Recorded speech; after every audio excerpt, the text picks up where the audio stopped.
The fires were lit before dawn. 300 men stood in a pass so narrow that 2 carts could not move through it side by side. On one side, a mountain so steep it had no name worth remembering. On the other, the Aegean Sea, dark, indifferent, ancient. They were not speaking. They were not praying. They were waiting. Among them stood a man who looked like the rest. Same shield, same spear, same Spartan cloak, worn thin by the road. But the men around him did not look at the pass. They did not look at the sea. They looked at him. His name was Leonidas. He was 60 years old, and he already knew how this would end. On the other side of the horizon, the earth moved. Xerxes of Persia had assembled an army so vast that when it drank from rivers, the rivers ran dry. 2 million men, some say, others say less, but all who saw it agreed it did not look like an army. It looked like a tide.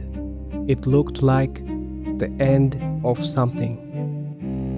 Xerxes traveled on a golden throne carried above the heads of his soldiers.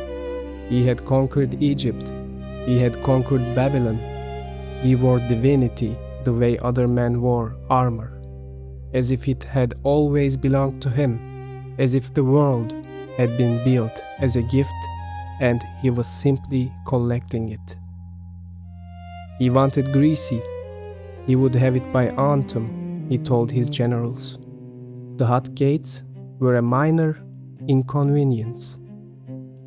Leonidas had not always known he would be king. He was the 3rd son of his father. In Sparta, that meant something close to nothing. The throne passed to the eldest. The 2nd son was a spare. The 3rd was simply a Spartan, which meant he would be given a spear and told to become worthy of it. He went through the agoge like every other boy. He earned nothing by birthright. What he became the hard way. By the time the oracle's prophecy reached him, either Sparta falls or a Spartan king must die.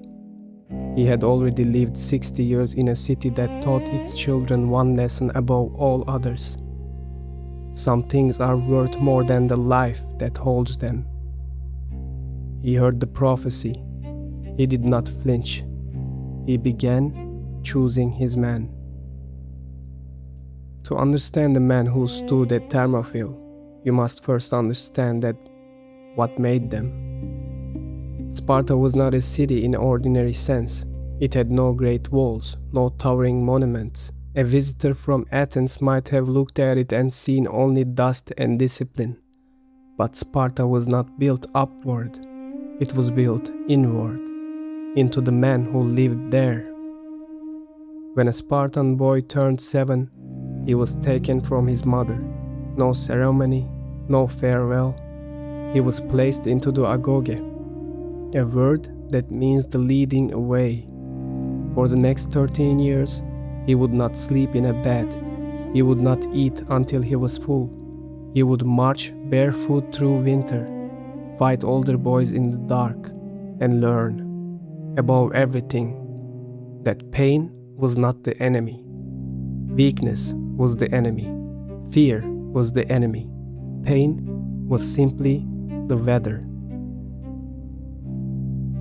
Spartan mothers sent their sons to war with a single instruction, spoken without tears, as if it were the most natural thing a mother had ever said.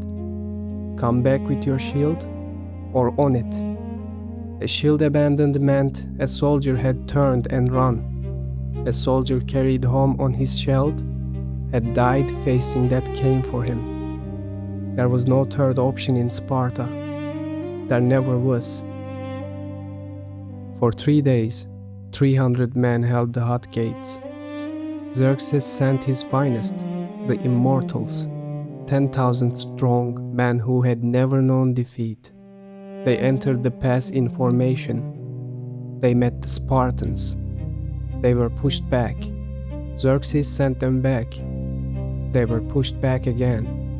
On the third morning, a man came to the Persian camp. His name was Ephialtes. He was a shepherd from the local hills. He knew a path, a goat trail through the mountains that curved behind the Spartan position. For a price, he would show them the way. Xerxes smiled for the first time in 3 days. When Leonidas learned of the betrayal at dawn, he had something no military logic can explain. He sent his allies home. The Thespians stayed by choice. The Thebans were held by force. And then, with the mountain path already lost, with the Persian army wrapping around them like a hand closing into fist, Leonidas ordered an advance, not a retreat, not a last defense, an attack. The 300 moved forward, not because they believed they could win, but because retreat was not the shape Leonidas wanted his life to end in. They died before noon. Xerxes stood over the body of Leonidas and ordered his head cut from his shoulders and placed on a spike. You do not do that to a man you have defeated. You do that to a man who frightened you. You do that to a man who showed you something about yourself you did not wish to see. 180 years after Thermopylae, a man named Zeno of Citium stood in a painted porch in Athens and began teaching a philosophy. He called it Stoicism. At its center was a single, quiet idea.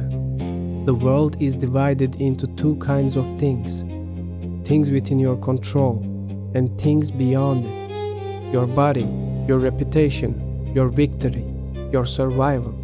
None of these are truly yours, but your choice, the shape of how you meet what comes, that is yours, entirely, irreversibly yours. Seneca would later write, "A man who is not afraid to die will always know how to live." He had never stood at Thermopylae. He had never held a Spartan shield, but he was describing the same thing, what Leonidas understood, not as philosophy, not as theory, but as a lived truth carved into 60 years of bone and discipline, was this: the Persians could take the pass, they could take the city, they could take his life, but they could not take the morning he chose to walk into that pass knowing what waited for him. That morning belonged to him, completely, irreversibly his. The pass at Thermopylae is still there. The sea still moves against the mountain. The wind still comes down cold from the peaks.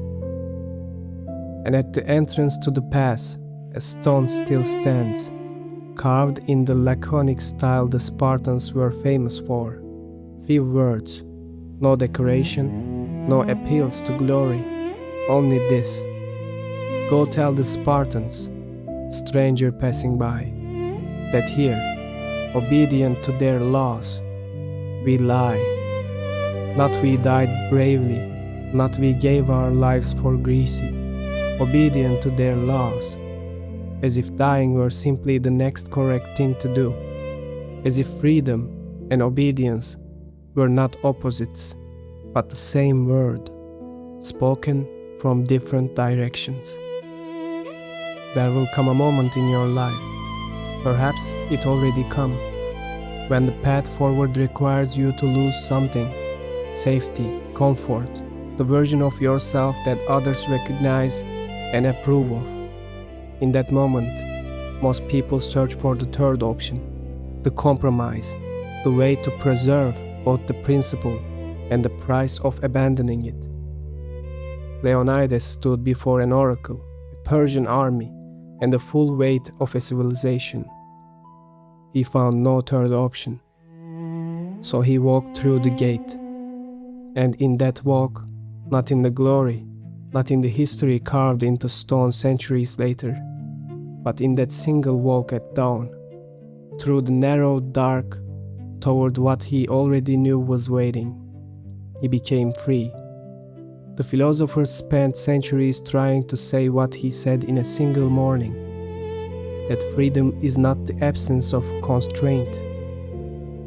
It is the moment you stop negotiating with that you cannot control and put everything you have into what you can. Your response, your choice, your walk through the gate. The hot gates are still there. They are waiting for you too, nothing greasy. In the morning you stop looking for the third option and choose.